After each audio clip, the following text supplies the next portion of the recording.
All of us came to the game locked in. Nobody like men over here, so we had to get it done. We was just staying calm, trying to play through me, Sam and Dion, and everybody else played off us. That's it. I think really some of it started with defensively the way our guys approached the game. We were able to get stops, which put us in transition, so we were able to get some easier baskets in the half court, which cut down on some of those longer possessions, which would typically for us lead to bad shots or turnovers. But I think Quan did a really good job handling their pressure and getting us into stuff, and then also creating once he got the ball back in the half court. We tweaked our defense a little bit. Coach D told us we have to win our 1v1 battles. And if we don't win our 1v1 battles, we're going to lose because we're going to give up threes and we're going to give up layups. So we really keyed in on defense and winning our one-on-one battles. So we just guarded one-on-one. We had to put some heart and some pride. We won our one-on-one battles on defense.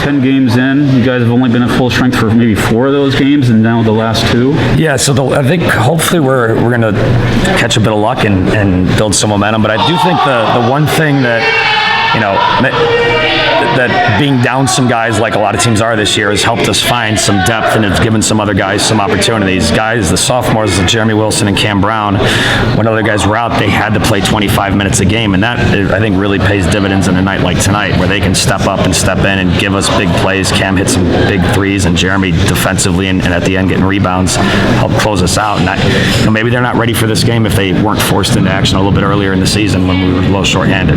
Now that you guys are back at full strength, what does a game like this do for you guys?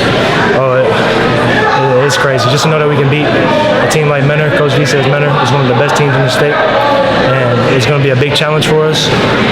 So it was good for us to get out there and know that we can do it against these type of guys and know what we have to do it, so we can match that every time we come out. Looking at my stat sheet, you guys didn't have a turnover till 1:11 left in the first half. How do you explain that? That's just Quan. In my opinion, Quan's one of the best point guards in the state. The ball in his hands, he's not going to turn it over. He's always going to do something smart with it. And he makes everyone on the team look better. He makes me look better, Dion, everyone else on the court, because he makes everything so much easier. He can get wherever he wants. He can do whatever he wants. When he puts his mind to it, he's one of the best in the state, in my opinion. He had a broken wrist to end the fall, so he had a big stretch where he couldn't do a lot in the weight room and he couldn't do a lot on the court. So I think that set him back a little bit from maybe where we had hoped he'd be in game 1, but he's now put together 2 months where he's been on the court, he's been in the weight room, and I think we're starting to see kind of the total package of everything Rayquan can do. Last year he played off ball because we had a heck of a guard in Marcus Steele, and this year we're able to kind of put the ball in Quan's hands, and he's showcased everything that he's able to do. And the thing that I really liked about tonight is defensively he showcased how much he can disrupt another team. He was able to speed them up, he was able to take them out of rhythm, he was able to keep guys from getting into the paint. At times we put him on their leading scorer who's 6'6", and Quan was able to do a really good job of that. So I think for young guys that's always the last piece, is that defensive part, but once he gets that to catch up to his offense, he's going to be one heck of a player this next year and a half.